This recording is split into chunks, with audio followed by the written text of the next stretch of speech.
C'est dans le rejet que tu découvres ta capacité de résister. C'est pourquoi à un certain niveau, quand l'aigle donne naissance à un aiglon, on dit à 8 semaines, si je ne me trompe pas, il va monter du haut d'une falaise et puis il va lâcher l'aiglon. C'est comme ça que l'aiglon apprend à voler. C'est pourquoi des fois quand tu cries Abba Père, fais attention Jésus. Ton ascension, c'est un rideau de temple qui doit se déchirer. C'est pourquoi il y a certains rejets qui sont prophétiques. Il y a certains rejets dans certains endroits qui sont prophétiques. C'est pourquoi à Nazareth on n'a pas cru au gars. Mais les nations ont célébré les gars. Les ont célébré les gars. Dans la même tribu de Jésus, c'est là où même est né le mouvement judaïsme. C'est pourquoi la Bible dit les prophètes Chéchon.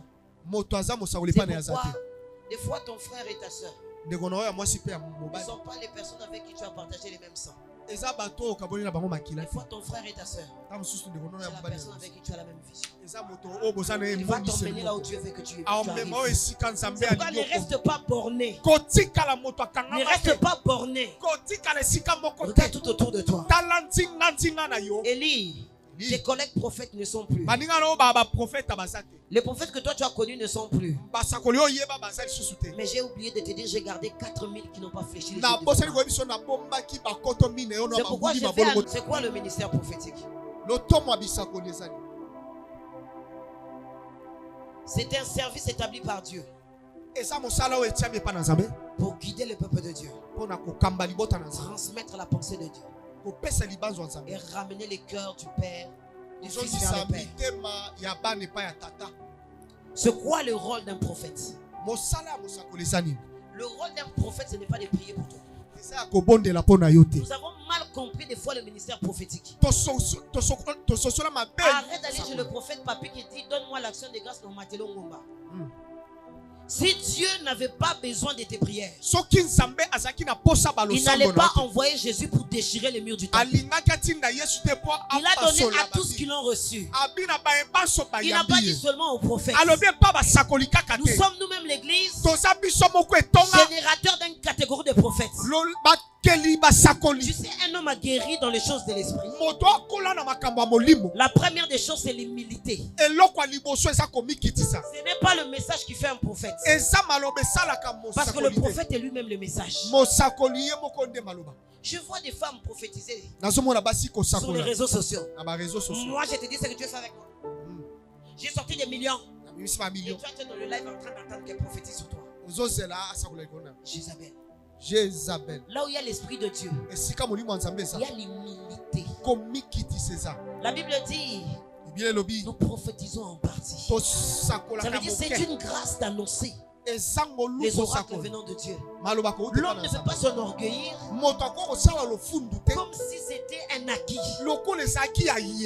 C'est pourquoi tu vas des fois t'étonner que Dieu prenne tes messages. Binta sorte ça dans un enfant de l'Ekodim. Maman, quand je dormais, j'ai vu maman Binta. Moi, je suis très attentive aux messages. Des fois, j'ai des personnes que je fréquente. Quand il parle, je sens que ça, c'est pas lui.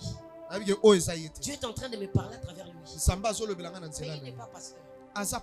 Mais j'ai senti que les mots là qui viennent de sortir, ce n'est pas lui qui a parlé.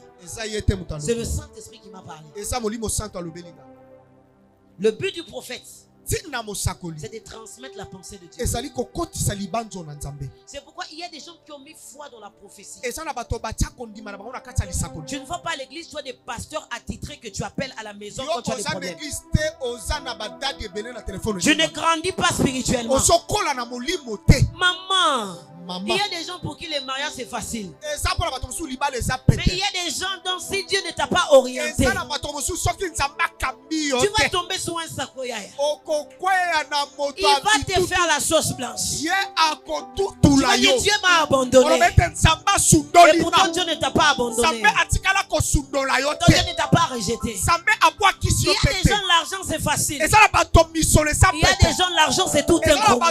Ils ont besoin de la génération d'Élie. Ils ont besoin de la génération de prophète Moïse.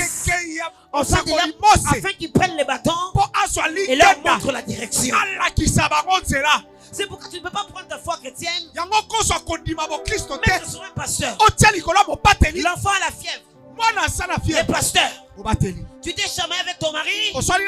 Les pasteurs. Maintenant quand vous couchez ensemble, pourquoi vous n'appelez pas les pasteurs? Les pasteurs n'ont plus droit aux vacances. Voilà, je vais m'acheter une culotte. Je vais aller en vacances. Si je prends mon téléphone là. Maman. Il y a d'autres même qui ont dépassé maman. M'appelle Mamounette. Quand tu vois Mamounette comme ça, tu ris d'avoir une petite. Il y a des gens qui prennent leur foi, qui mettent sur les dieux. Je cherche Dieu comme toi. Tu sais combien de fois je fais des pas dans cette parcelle en train de... Je ne sais pas ce que je cherche. Je suis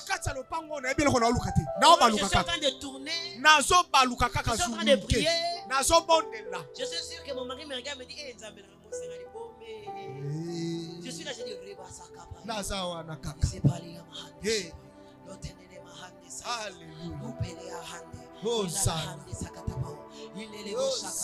tu veux mes résultats sur mon chemin. Parce que le prophète hébreu, il s'appelait Yannick. Mais ces jours, c'est comme l'onction prophétique est descendue sur lui. Il est devenu prophète Ézéchiel. Maintenant, prophète Ézéchiel t'a dit. Il y a quelqu'un qui m'a dit, avec l'onction de délivrance que tu as, il faut qu'on te foute ça va mari de nuit. Mari de nuit, il y a un moukier. 250 $. Mari de nuit, il y a un belé. 500. Consultation prophétique. Consultation prophétique, 20 $. Si tu as payé 100 $, il y a prime de riz. Des risques. Mille qui a soutien, bah toi ressens la gêne et la prière.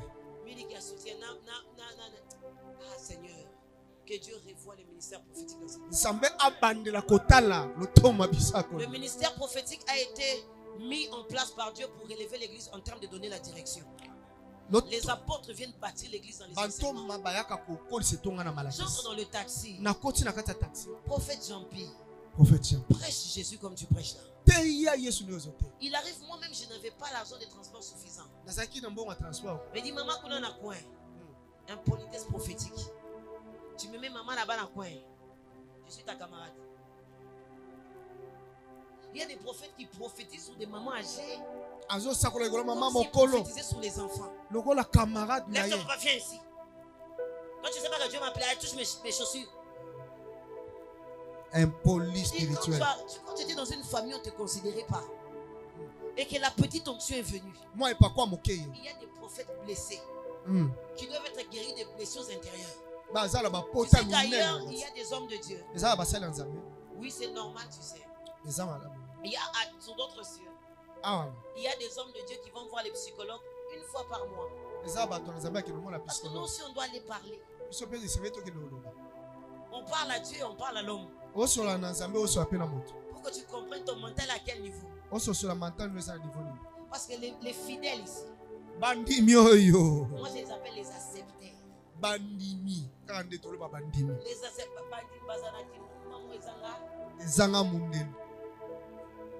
Et quand ils sont dans la dépression, Benga Daniel 7 fois. Et on rappelle le lendemain.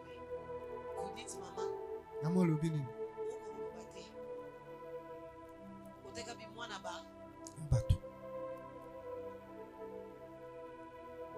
Il me voit dans le bus. Mère Thomas Tangoma. Ça m'a dit que tu payes aussi que tu m'as. On va l'accéder à ma camion sur la caméra. Ma camion est kendé va bien en générique. Tout le monde est fatigué ma camion ça. Daniel même fatigué à quoi? Maman pesa okanga. Aloka boulia maman si ça est de guerre ndenge. Yes. Makambute. Makam. Wasoki alobi boye. Sakola papa. Ozi mungo kitisi. Loba. Non mon esprit à stérilité kango makas. Ah. Papa ngai. Na si ma stérilité na. Maman bokilo na.